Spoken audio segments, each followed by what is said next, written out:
Hello everybody, Hoy's here from Meanstreak. Welcome to another video. And today we're doing something a little bit different than what we usually do. We're doing a review of Ghost Recon Breakpoint in December of 2022. What's good, what's bad, and is it worth playing at all at this point in time? Now we should probably start with what is Ghost Recon. It's your average over-the-shoulder third-person shooter, and you play as a ghost, part of a ghost team. Ghosts are basically your Delta Force meets Force Recon meets Navy SEALs meets Jason Bourne type dudes. I send you to be invisible. I send you because you don't exist. And they get dropped in a target-rich environment. Now it's usually an island or in a mountain range. It's an open world in the last couple of iterations, but it still has a storyline to follow. Now this is my first time playing Ghost Recon Breakpoint. I've played a lot of Wildlands, probably over 100 hours in that game. So I wanted to see what this was like. And a lot of people have been defecating on this game heavily, saying it's bad, don't buy, don't play it. And, well, there are a few reasons why. We're going to get into those. Let's get into those right away. So, first let's go and let's see the bad. And there's quite a bit of it, so bear with me there. First, the setting is basically, Ghost Recon used to do like real world possible believable scenarios. It's always a war in a country and then you get dropped in to help out the rebels or whatever. Here, you get dropped on an island, which is basically like a James Bond island, owned by a billionaire. But it's not, instead of guys in matching jumpsuits, you get these like private military contractors, and you get the elite special forces, which are the wolves, which are guys that make a bing sound when you shoot them in the head.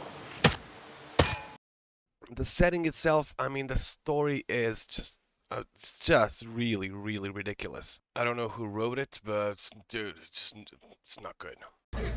Well, how'd you like to get inside that guy's mind and look around for an hour, huh? Now, with that out of the way, it could be worse, but could be a lot better.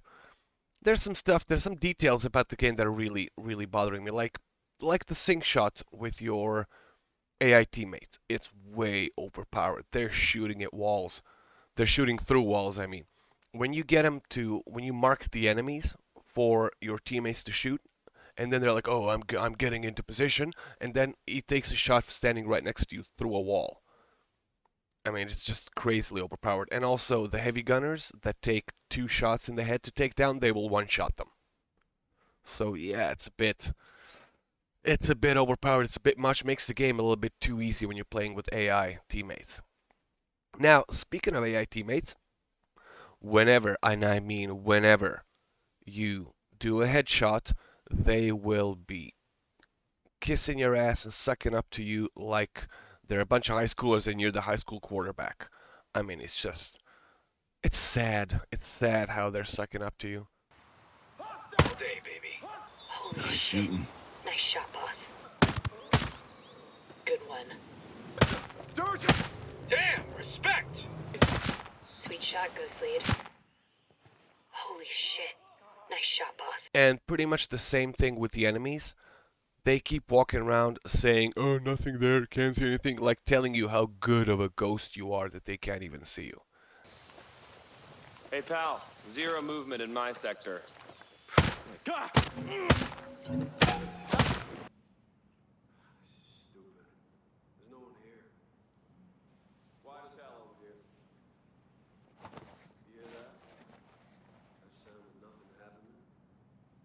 It's unnecessary. The enemy AI, their conversations they have like 5 or 6 conversations that they bounce back and forth, and that's it. That's all you get.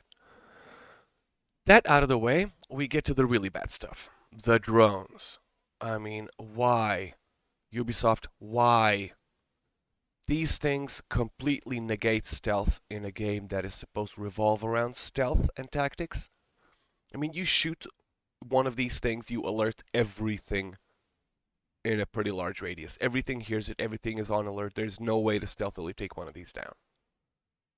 They are also hard to kill, especially the flying ones that they fly around like houseflies. They're pretty hard to kill. And the tank ones, the ones that are going around with the wolf patrols, those are just ridiculous. I mean, you gotta pour a box of bullets in them just to kill them. And of course, yeah, as soon as you kill one of them, you might as well just wave at the enemies and say, Come on, kill me, I'm here! Next up, we have the Ezreal Drones, the game's version of the Predator drones, the surveillance ones that fly over you every 2 minutes, revealing your position. And if you don't do the whole drop down and cover yourself in mud gimmick, they will just drop a flare on you and call in the little drones, and you're gonna have a bad day. It usually ends up like this. Same thing with the helicopter patrols. They will fly over your exact position every 2-3 minutes, like they know exactly where you are, or they have 24,000 helicopters flying over the island all at the same time, so they have every single inch of it covered. It's just ridiculous. And if they see you, yeah, they're gonna start shooting you, and they're gonna call in reinforcements, and you're gonna have a bad day. But the good thing is, you can turn these things off. Adios. See you later. Bye-bye. And now we get to the really bad stuff. And that's The behemoth. that thing is just unnecessary. Absolutely unnecessary. It's almost impossible to kill. You gotta pour boxes and cases of bullets and explosives into that thing. And they don't even guard any good. I mean, there's some blueprints, some skill points that they guard. Yeah, but in a game that revolves around tactics, you have to use a hell of a lot of explosives and bullets and damage, just pouring damage on it, and you have to be accurate with it at the same time while it's shooting you with like dual high caliber machine guns through soft cover and lobbing mortars and or toxic gas grenades at you. It's fun. I mean, hashtag sarcasm, to deal with that thing. But there's a flip side. I mean, there's a silver lining. You don't have to do them at all. You can beat the entire game without ever having to deal one of those things, even though they're everywhere. There's a bunch of them all around the map. I mean, yeah, they can be taken out. There's the helicopter exploit with self-locking missiles, but you have to spend like 45,000 monies to buy the thing. And there's the little camo spray with EMP grenades and C4 trick. But yeah, it's unnecessary. Ubisoft, why would you go put something like that? I mean, you could have just, instead of boss drones, given us boss bases, like a huge base with like 70 guys in there you gotta kill. That'd be doable, and you would have a lot less people complaining. Hint, hint. All right, now that we've done the bad, let's do some of the funny stuff that's in the game, like the camo spray. It's basically stealth. In a can! Yeah, yep, that's exactly what it sounds like. You apply the deodorant to yourself, and then enemies and drones cannot see you. It's awesomely believable. It's brilliant. Then you get the AI teammates, which are, as I said before, they're overpowered. They kiss your ass, and they just glitch out so beautifully. I mean, just have a look.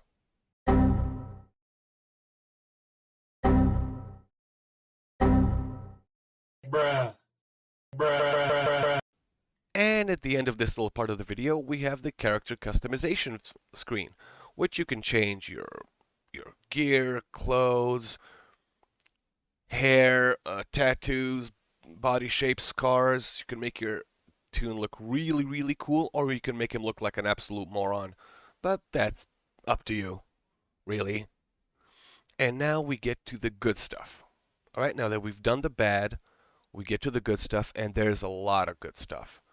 I mean, this game is awesomely fun in co-op, especially on extreme difficulty. When you get the enemies, they will basically one shot you. They will see you instantly if you get in their line of sight, and they actually use some squad tactics, not much, but some. AI is kind of okay on these difficulties.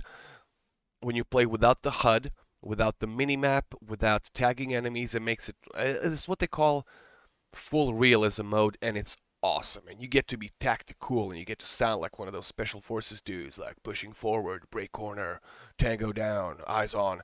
It's awesome. It's fun. It's a lot of fun. Now, a lot of people have been complaining about the night vision, that it's blurry, but bro, it's definitely better than it is in real life, because in real life it's gotta be crap. Just, I don't know, any guys out there that have used it, put it in the comments, please. How is it? But I would assume that it's really bad. So yeah, I gotta say, despite all the bad stuff, I love this game. Love it. It is so much fun to play. If you're playing solo, just turn off the AI teammates and you'll be better off. If you're playing with your buddies, it's just brilliant, just so good. And yes, it is definitely worth playing in 2022 coming into 2023. And I think at the time of the release of this video, it was on sale on Epic Games for like $10. So yeah, it's fun. It's a lot of fun. And if you guys want to play some Breakpoint with us, I'm gonna put a link to our Discord channel in the description below. And that was it. Nice, short, and sweet. Hope you all enjoyed this. If you have, make sure you all like, share, and subscribe. And see you all in a future video. Have a great day, everybody. Peace.